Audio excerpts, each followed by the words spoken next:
இந்த வீடியோவில் நம்ம என்ன பார்க்க போறோம்னா, கடக ராசி, கடக லக்னத்தில் பிறந்த நீங்க எது மாற ஒரு கிரகம் வந்து உங்களுக்கு யோகமான கிரகமாகவும் தசையாகவும் வருகிறது, எந்த கிரகம் வந்து நமக்கு மிகவும் சுமாரான கிரகமாகவும் சுமாரான அவயோக தசைகளாக வருகிறதுங்கிறத நம்ம தெரிஞ்சுக்கிட்டு அதோட காம்பினேஷன்ஸ் எப்படி இருந்தால் கொஞ்சம் நன்றாகவும் காம்பினேஷன்ஸ் எப்படி இருக்கக்கூடாது அப்படிங்கிறத நம்ம இந்த வீடியோவில் கடக லக்ன கடக ராசியில் பிறந்தவங்களுக்கு பார்க்க போகிறோம். இப்போ கடக லக்ன கடகராசிக்கு யோகமான ஒரு கிரகம் என்ன அப்படின்னு கேட்டிங்கன்னா செவ்வாய், அதுக்கப்புறம் குரு. செவ்வாய்ங்கிற குருவும் அருமையான ஒரு கிரகம். செவ்வாய் திசை குரு திசையெல்லாம் வரப்போ வாழ்க்கையில் கொஞ்சம் நல்ல விஷயங்கள், நல்ல கர்மா வந்து கரைக்கிறோம்னு அர்த்தம். நல்ல விஷயங்கள்லாம் நடக்கும். அந்த செவ்வாயே பார்த்தீங்கன்னா குருவோட சேர்ந்து செவ்வாயும் குருவும் ஒன்றுக்கு ஒன்று சேர்ந்து இருக்கும் பொழுது இன்னுமே நல்ல ஒரு பலன்கள் நம்ம வாழ்க்கையில் எதிர்பார்க்கலாம். அற்புதமான சில செல்வ செழிப்புகள் துறையில், நம்ம துறையில் நல்ல மேலே வர்றது, தன்முனைப்பாக வர்றது, நல்ல விஷயம்லாம் நடக்கிறது, அது மாதிரிலாம் நடக்கும். இதே மாதிரி செவ்வாய் வந்து குருவோட சேராமல் சனியோட சேர்ந்தால் அப்படியே ப்ராப்ளம் ஆப்போசிட்டாக வரும். பிரச்சனைகள் என்னதான் கைக்கு வந்தது வாய்க்கு வரவில்லைங்கிற மாதிரி சில பிரச்சனைகள், சில தடைகள், அப்டக்கிள்ஸ் இன் லைஃப் அப்படிங்கிறது கொஞ்சம் செவ்வாய் தசையில் கொஞ்சம் வரும். செவ்வாய்ங்கிற காரத்தமாகி 5ஆம் இடம் புத்திரஸ்தானம்ங்கிறனால தொழில் ஸ்தானாதிபதியாக இருக்கிறனால தொழில் விஷயத்துலையும் வேலை விஷயத்துலையும் அதே மாதிரி குழந்தை விஷயத்துலையும் அப்டக்கிள்ஸ் நமக்கு இருக்குது அப்படிங்கிறது செவ்வாய் சனி சேர்ந்தால் தெரிஞ்சுக்கிறோம். செவ்வாய் ராகு சேர்ந்தாலும் அதே தான் பிரச்சனைக்குரிய ஒரு அமைப்பு. அதிக ஆசைப்பட்டு தோஷம் பெறக்கூடிய அமைப்புகள் அது மாதிரிலாம் இருக்குது. அது நல்ல காம்பினேஷன் கிடையாது. செவ்வாய் சுக்கரனோட சேர்வது, குருவோட பார்வையில் இருக்கிறது சேருவது, சந்திரனோட சேருவது, அது சந்திரன் ஒளிபுரிஞ்சிய சந்திரனாக அமாவாசைக்கு பக்கத்தில் இல்லாமல் பௌர்ணமிக்கு பக்கத்தில் பிறந்த ஜாதகம்லாம் பார்த்தீங்கன்னா அருமையான ஒரு பலன்கள், அருமையான கர்ம பலன்கள் நம்ம தெரிஞ்சுக்கலாம். ஸோ உங்களுடைய கர்மபலன் வந்து இந்த காம்பினேஷன்ஸில் தான் இருக்குது. அப்புறம் எது மாதிரி யோகமான கிரக தசை வந்து நடந்து கொண்டு இருக்கிறதுங்கிறத பொறுத்து தான் இருக்குது அப்படிங்கிறத தெரிஞ்சுக்கணும். சரி, எனக்கு செவ்வாய் குருவெலாம் வந்து ஓரளவுக்கு சனி ராகுவால் பாதிக்கப்படலை சார், நல்லா தான் இருக்குது, குருவோட சேர்ந்துருக்கு, சக்குரனோட சேர்ந்துருக்கு, சந்திரனோட சேர்ந்துருக்கு அப்படிங்கெல்லாம் இருந்ததுன்னா ரொம்ப சந்தோஷம். ஆனால் அதில் புதன் செவ்வாயோட சேருது தப்பு. முதல் வீடியோலாம் சொன்ன மாதிரி புதனும் செவ்வாயும் சேருவது தப்பு, சந்திரனும் சனியும் சேருவது தப்பு. அதே மாதிரி ராகு எந்த கிரகத்தோட சேருவதும் அவ்வளோ சரியாக வராது. சூரியன் வந்து சனியோட சேரக்கூடாது, சூரியன் குருவோட சேருவது நல்லது. ஸோ இது மாதிரி விஷயங்கள்லாம் காம்பினேஷன்ஸ்லாம் எப்படி உங்கள் ஜாதகத்தில் இருக்குது அப்படிங்கிறத பார்த்து அதுக்கு தகுந்த மாதிரி கர்ம வினைகள் எப்படி வரப்போகுதுங்கிறது பாருங்கள். வரவே கூடாத திசை வந்து சனி திசை. 8ஆம் வீட்டு திசை வந்து கடக லக்ன கடகராசிக்கு சனி திசை வரக்கூடாத திசையாக வந்து அது 19 வருஷம் வந்து அது குருவோட சேர்ந்திருந்தால் ஓரளவுக்கு பரவாயில்ல, பெரிய பிரச்சனைகள் இல்லாமல் நான் வந்துட்டேன்னு சொல்லலாம்.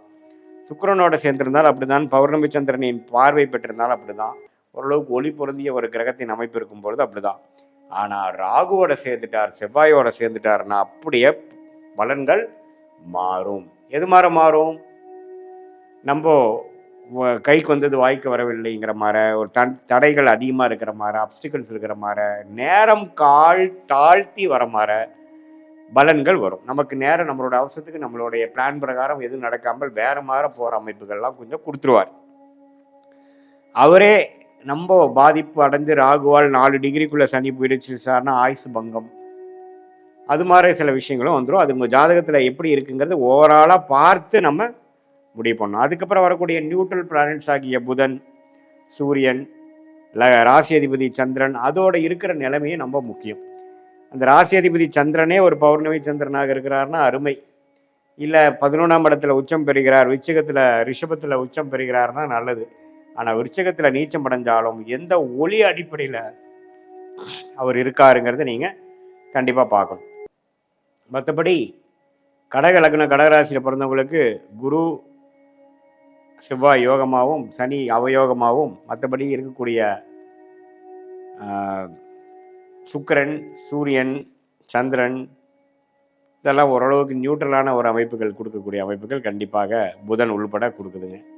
இதில் வந்து செவ்வாய் சனி ராகு மற்ற கிரகத்தோட அதிக சேரக்கூடாதுங்கிறது தெரிஞ்சுக்குங்க. செவ்வாய் சனி ராகு குருவால் சுக்கிரனால் சுபத்துவம் அந்த திருட்பலம் பெறும் பொழுது நல்ல அமைப்புகள் கொடுக்கும். உங்கள் ஜாதகத்தில் இந்த கிரகங்கள்லாம் எப்படி இருக்குன்னு பார்த்து அதுக்கு தகுந்த மாதிரி கர்மபலன் நம்ம வாழ்க்கையில் நடக்கும்னு தெரிஞ்சுக்க. எந்த மாதிரி தசை போயிட்டுருக்கு, உங்களுக்கு செவ்வாய் ராகு குரு தசைகள் வருகிறதா, அல்லது அவயோக பெல்ட் என்று சொல்லப்படுகிற சனி, புதன், கேது, சுக்கிர திசைகள் போயிட்டு இருக்காங்கிறது உங்கள் ஜாதகத்தில் பாருங்கள்.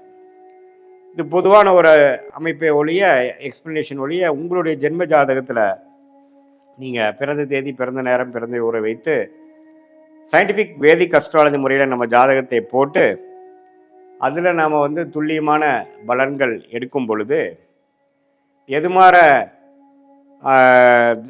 திசையில் உங்களுக்கு அடுத்த வரக்கூடிய காலங்கள் போகுது, வாழ்க்கை, உங்கள் வாழ்க்கை பயணம் எப்படி திரும்புது, எதை நோக்கி போய் கொண்டிருக்கிறது, எதிர்காலம் எப்படி இருக்குது, எதுமாற பிராப்தங்கள் காத்திருக்கிறது, நம்மளோட வேலை தொழில் துறை நல்ல யோகமான துறை என்ன, நம்மளுடைய இம்பார்ட்டண்ட்டான டைம்லைன்ஸ் என்ன, எந்த நேரத்தில் நம்ம அதிகமாக முயற்சி எடுக்கணும், எந்த நேரத்தில் நம்ம அடக்கி வாசிக்கணும்,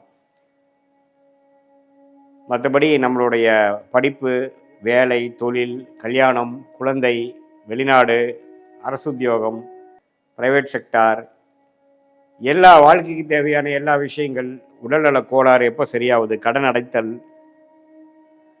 இது எல்லாமே ஜாதகத்தில் இருக்கிறவங்க சொல்லக்கூடிய காம்பினேஷன்ஸில், அந்த சேர்க்கைகளை, கிரக சேர்க்கையில் தான் நமக்கு எல்லாமே நம்ம பார்த்து அடுத்தடுத்து நம்ம பார்க்கும் பொழுது எப்படி நம்மளுடைய அமைப்புகள்லாம் எப்படி இருக்குது, ஒரு கிரகமும் ஒரு கிரகத்தை பெனிஃபிட் பண்ணுற மாதிரி இருக்கா, அல்லது பாதிக்கிற மாதிரி இருக்கா, அல்லது ஒரு கிரகத்தை தூக்கி அதோட பலன்களை நல்லா செய்கிற மாதிரி இருக்கா அப்படிங்கிறதுலாம் நீங்கள் வந்து நல்லா உங்கள் ஜாதகத்தில் இருக்கக்கூடிய காம்பினேஷன்ஸ் வச்சு பார்க்கும் பொழுது இன்னுமே நம்ம சயின்டிஃபிக்காக பார்க்கும் பொழுது இன்னுமே நம்ம சொல்லலாம். அதன் மூலமாக நீங்கள் வாழ்க்கையில் நல்ல முடிவுகளாக எடுத்து தேவையான முடிவுகளை தேவையான நேரத்தில் செய்யும் பொழுது வாழ்க்கையில் தவறான விஷயங்கள், தேவையற்ற விரயங்கள், சமய விரயங்கள், பொருள் விரயங்களை எல்லாம் தவிர்த்து வாழ்க்கையில் எதிர்நீச்சல் போடாமல் உங்களுடைய கர்ம பலனை நீங்களே புரிந்து கொண்டு அதுக்கு தகுந்த மாதிரி வாழ்க்கையில் நீங்கள் ஜீவித்து வாழ்க்கையில் எளிதில் வெற்றி பெற முடியும் என்று சொல்ல விரும்புகிறேன். மீண்டும் மற்றொரு காணொளியில் சந்திப்போம். நன்றி, வணக்கம்.